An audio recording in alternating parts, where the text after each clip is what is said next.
एक भिखारी था भीखू। उसकी उम्र हो चली थी। वह अकेला था, कोई परिवार या संबंधी नहीं था। बुढ़ापे की चिंता में रोज शाम को भीख के पैसे बचाकर एक पोटली में बांधकर उसे अपनी कोठरी में जमीन के अंदर एक गड्ढे में रख देता था। एक दिन मंदिर से साधुओं की एक टोली जा रही थी। बाबा, भगवान के नाम पर कुछ देते जाओ। अरे नादान, हम तो साधु हैं। हमसे मांगने पर तुझे क्या मिलेगा? अरे बड़ी गर्मी है, प्यास लगी है, यहाँ पानी कहाँ मिलेगा? बाबा, इस एरिया में 2 दिन से पानी नहीं आ रहा। म्युनिसिपालिटी ने पानी बंद कर रखा है। लो, आपको एतराज ना हो तो ये ले लो। यहाँ पानी नहीं आ रहा। अगर तुम्हारा पानी मैंने पी लिया तो सोच लो, फिर तुम प्यासे रह जाओगे। कोई बात नहीं बाबा, पानी पिलाना धर्म का काम होवे। आप पानी पी लो। पानी पीने के बाद भगवान तुम्हारा भला करे। बेटा, एक और चीज चाहिए, दोगे? हाँ हाँ बाबा, बोलो। एक 10 रुपया दे दो। सुनकर भीखू उसे एकटक देखने लगा। क्या हुआ, नहीं दे सकते? चलो कोई बात नहीं। ये लो बाबा। एक साधु ने 10 का नोट लेकर दूसरे साधु के हाथ में रखा। दूसरे ने तीसरे, तीसरे ने चौथे और चौथे ने 5वें के हाथ में वो नोट रखा और फिर उसे भीखू को वापस देकर चले गए। रुपए वापस दे दिए भाई, कुछ समझ नहीं आया। रात को भीखू उबासी लेते हुए सारे पैसे जमीन के अंदर गड्ढे में रखकर सो गया। सुबह जब भीखू ने अपनी लाठी लेकर पोटली में हाथ डाला तो उसमें से कुछ सिक्के निकले। रे, इन्हें रखना कैसे भूल गया? उसने गड्ढे में देखा। हैं? रात रात में इतना रुपया कैसे हो गया? नहीं नहीं, शायद कल रात को मैंने नींद में ध्यान से नहीं देखा होगा। अब तो काफी रुपए हो गए हैं। इन्हें यहाँ रखना ठीक नहीं। अगर चोरी हो गए तो? नहीं नहीं, मैं इन्हें सेठ जी के पास रखवा दूंगा। हाँ, यही ठीक रहेगा। राम राम सेठ जी। तू क्यों आया यहाँ? मुंशी जी, इससे पैसे लेकर भगाओ जल्दी से। सेठ जी। अरे सुबह सुबह मनहूसियत फैलाकर दिमाग न खराब कर। ये लो और जाओ यहाँ से, वरना सेठ जी का दिमाग हिल गया ना तो मेरा पूरा दिन खराब हो जाएगा। सेठ जी, मैं तो ये क्या है? ये मेरी खून पसीने की कमाई है। मैंने भीख मांग मांग के 1-1 रुपया बुढ़ापे के लिए जमा किया है। अबे, ये तेरी कमाई है या किसी की चोरी की है? ना ना, ऐसा मत कहिए। चोरी करूंगा तो भगवान माफ नहीं करेगा। ठीक है, ये पोटली क्यों लाया है यहाँ? सेठ जी, मेरी कोठरी तो खुली पड़ी रहती है। किसी को भी पता चल गया तो चोरी कर लेगा। आप इसे मेरी अमानत समझकर अपने पास रख लो। मुझे जरूरत होगी तो मैं आपसे ले लूंगा। रुपए गिनकर बही खाते में इसके नाम से लिख लो। 100, 200, 500, 1000। सेठ जी, पूरे 1000 हैं। सुन भीखू, इतना रुपए पड़े पड़े रखा रह जाएगा। तू कहे तो इन्हें ब्याज पर चढ़ा दूं, अच्छी रकम मिलेगी।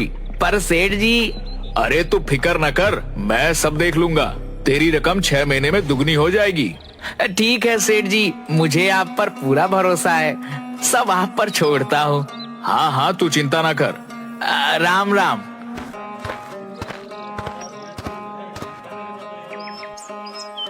कुछ दिन बाद सेठ जी, ये रुपए अपने पास रख लो।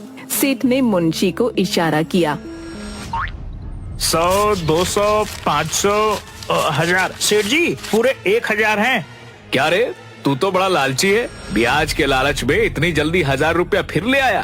कितना माल है तेरे पास? इतने ही है सेठ जी। चल ठीक है, इसे भी ब्याज पर चढ़ा देंगे। कुछ दिन बाद भीखू फिर रुपए लेकर आया। 100, 200, 500, 1000। सेठ जी, पूरे 1000 हैं। इसी तरह भीखू थोड़े थोड़े दिनों में सेठ के पास रुपए रखकर जाने लगा। सेठ जी, आज भी पूरे 1000 रुपए देकर गया है। ये इतना रुपया इस भिखारी के पास आ कहाँ से रहा है? पता नहीं। इतना रुपया तो इतनी जल्दी मैं भी नहीं बना पाता। कोई तो राज है मुंशी, पता लगा। इसकी कोई लॉटरी वॉटरी लगी है या कोई खजाना हाथ लगा है? मैं क्या जानूं सेठ जी।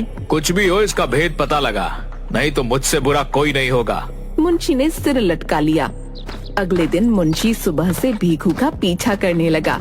भीखू अपनी लाठी और पोटली लेकर मंदिर के बाहर बैठ गया और मुंशी एक पेड़ के पीछे खड़ा होकर देखने लगा। सेठ को भी कोई और नहीं मिला, बिना बात के मुझे इस भिखारी के पीछे लगा दिया। पेड़ के पास बहुत मच्छर थे। अरे बाबा, इतने मोटे मोटे मच्छर हैं, इनको देखो या उस भिखारी को। एक मच्छर ने मुंशी को काट लिया। आई, काट लिया, मेरा खून पीता है, रुक तुझे बताता हूँ। मच्छर को मारने के चक्कर में वो पेड़ के बाहर आकर गिर गया। हाय हाय, मर गया रे। एक आदमी ने उसे उठाया और भीखू भी वहाँ आ गया। अरे मुंशी जी, आप यहाँ क्या कर रहे हो? क्यों बे, मैं मंदिर नहीं आ सकता क्या? क्यों नहीं आ सकते हो, जरूर आ सकते हो। वो तो मैंने आपको पहले कभी यहाँ देखा नहीं ना, इसीलिए पूछ लिया। वैसे मुंशी जी, आप गिर कैसे गए? बस गिर गया। अरे हर बात तुझे बताना जरूरी है, बड़ा आया कोतवाल बनने। कहकर वो वहाँ से चला गया और छिपकर भीखू पर नजर रखने लगा। रात को भीखू ने अपनी कोठरी में पैसे गिने। 10, 20, पूरा 25 रुपया हो गया। और उसने रुपए जमीन के अंदर गड्ढे में रख दिए। मुंशी खिड़की के पीछे छिपकर ये सब देख रहा था। अच्छा, तो ये रुपए यहाँ छिपाता है, पर इसके पास इतने रुपए आते कहाँ से हैं? मुझे इससे क्या। मुंशी ने पूरी बात सेठ को बताई। जरूर जमीन के अंदर उस भिखारी को कोई खजाना मिला है, किसी को पता नहीं चले, इसलिए यहाँ थोड़ा थोड़ा रुपए लेकर आता है। सेठ जी, वाह वाह, क्या दिमाग लगाया आपने। मेरे दिमाग में तो ये बात नहीं आई। दिमाग हर किसी के पास नहीं होता, वरना सब सेठ होते। अब चल मेरे साथ। कहाँ सेठ जी? कहा ना, बस चुपचाप चल। दोनों लाठी लिए भीखू की कोठरी में पहुँचे। आई, सेठ जी, कितनी बदबू है यहाँ। भिखारी के घर में बदबू नहीं तो खुशबू आएगी। सेठ जी, आप मुझे यहाँ क्यों लाए हो? मेरा तो दम घुट रहा है। कहकर वो वहाँ से जाने लगा। सेठ ने उसका हाथ पकड़ लिया। अबे जा कहाँ रहा है? जो काम करने आए पहले वो तो कर लें। कहकर उसने मुंशी के हाथ से रुमाल लेकर अपनी नाक पर रख लिया। मैं यहाँ खड़ा रह के ध्यान रखता हूँ, तू गड्ढे में जाकर देख कितना रुपया है। सेठ जी, मैं हाँ तू चल, अब जल्दी कर। मुंशी ने गड्ढे में रखी पोटली निकाल कर रुपए गिने। सेठ जी, इनमें तो सब मिलाकर बस 60 रुपया है। क्या बकवास कर रहा है, ध्यान से देख। मुंशी ने ध्यान से देखा। सेठ जी, सच्ची बस 60 रुपया है। सेठ जल्दी से उसके पास आया। उसने पोटली फैला दी। अरे इनमें तो सच में बस इतने ही है। मुंशी चल गड्ढा खोद। मुंशी ने पोटली वाले गड्ढे को और खोदना शुरू किया। सेठ जी, इतना गहरा तो खोद दिया। सेठ के इशारे पर मुंशी ने गड्ढे में हाथ डाला। क्या हुआ? सेठ जी, कुछ तो है, बहुत बड़ा है, एकदम मुलायम मुलायम, पर हाथ में नहीं आ रहा। सेठ ने मुंशी को पीछे करके खुद गड्ढे में हाथ डाला। तगड़ा माल है, तगड़ा। उसने जैसे ही हाथ निकाला, उसमें बड़ा सा सांप था। सांप, सांप, सांप! सेठ ने घबराकर सांप को फेंक दिया। गड्ढे में से बहुत सारे सांप निकलकर कोठरी में फैल गए। मुंशी घबराकर बेहोश होने लगा। अबे भाग, नहीं तो सांप डस लेगा। हाँ हाँ, भागो भागो भागो। दोनों जिधर भी भागते सांप आ जाते। पूरी कोठरी सांपों से भर गई। सेठ सांपों के ऊपर से जाने लगा तो गिर पड़ा। उसके सिर से खून बहने लगा और सांप उस पर चढ़ गए। हे भगवान बचा ले, अब कभी लालच नहीं करूँगा, इस बार बचा ले भगवान, बचा ले। अचानक सभी सांप हटने लगे। सेठ जी, चलो जल्दी भागो यहाँ से। दोनों वहाँ से भागने लगे। चौखट पर सेठ ने पीछे मुड़कर कोठरी के अंदर देखा, सांपों को उसकी तरफ आते हुए। ये देखकर सेठ और मुंशी दोनों वहाँ से भाग गए। शाम को भीखू जब वापस आ रहा था तो मोनू दिखा। मोनू, अरे ओ मोनू, कहाँ भागे जा रहा है? जरा रुक तो। मोनू रुक गया। तेरा बाबा कहाँ रहता है? आजकल कितने दिन हो गए दिखाई नहीं देता। बाबा तो बीमार है, 2 दिन से अस्पताल में है। क्या हुआ उसको? डॉक्टर कुछ नहीं बता रहा है, बोला कि जो दवाइयाँ देनी है वो अस्पताल में नहीं है, तुम ले आओ तो तुम्हारे बाबा ठीक हो जाएंगे। बहुत महंगी दवाइयाँ हैं।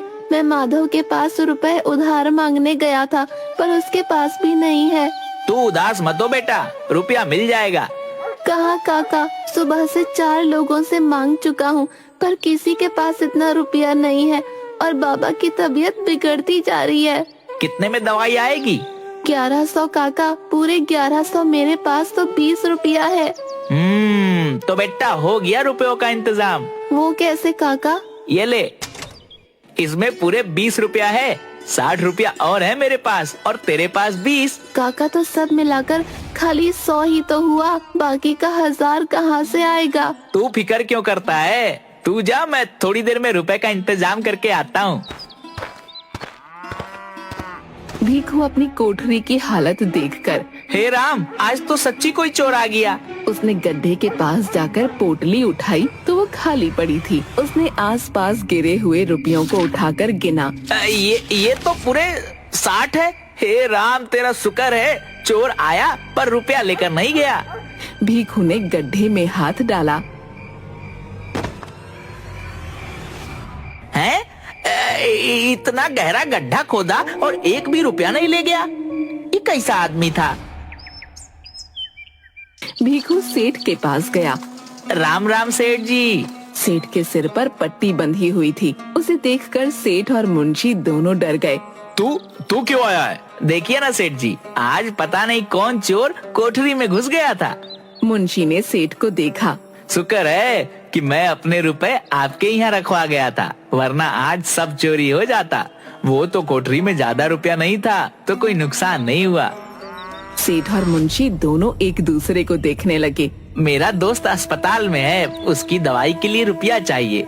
आप मेरा 1000 रुपया दे दो, मुझे कोई ब्याज वाज नहीं लेना, बहुत जरूरी है सेठ जी। हाँ, क्यों नहीं भीखू, वो तेरा ही तो रुपया है। ऐसा कर, तू अपना सारा रुपया ले जा। भीखू ने हाँ में सिर हिलाया। मुंशी, जल्दी से इसका हिसाब कर।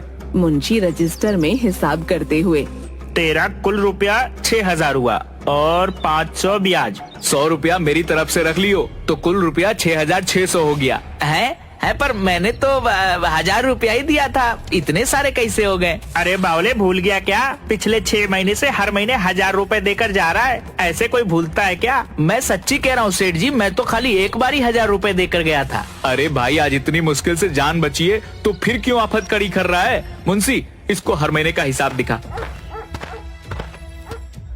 ये देख भीखू, ये अप्रैल का, ये मई का, ये जून, जुलाई, अगस्त और ये सितंबर का, सब पर तेरा ही अंगूठा लगा है। हाँ, अंगूठा तो मेरा ही लगा है।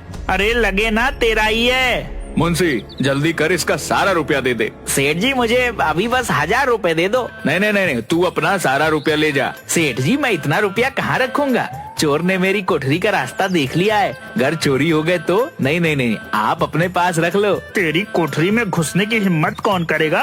नहीं, तू ले जा। भीखू ने सेठ के पैर पकड़ लिए। सेठ जी, आप ही रख लो, यहाँ महफूज रहेंगे। जब जरूरत होगी मैं आपसे ले लूंगा। मेरे घर में चोरी हो गए तो। भीखू के पैर छूने पर सेठ को भीखू के रूप में सांप दिखाई दिया। सांप! भीखू ने उसके पैर छोड़ दिए। ये ले 1000 रुपया, जा यहाँ से। बाकी के रुपए की जब जरूरत हो ले जाना। भीखू हाँ में सिर हिलाकर चला गया। शुक्र है जान बची। मैंने तो सेठ को एक ही बार रुपया दिया था, हर महीने मेरे नाम से कौन रुपया देकर गया, और अंगूठा भी लगा गया। हे राम, तेरी महिमा तू ही जाने। भीखू ने पैसे जाकर मोनू को दिए और इस तरह उसने अपने दोस्त की मदद करके भगवान का शुक्रिया किया।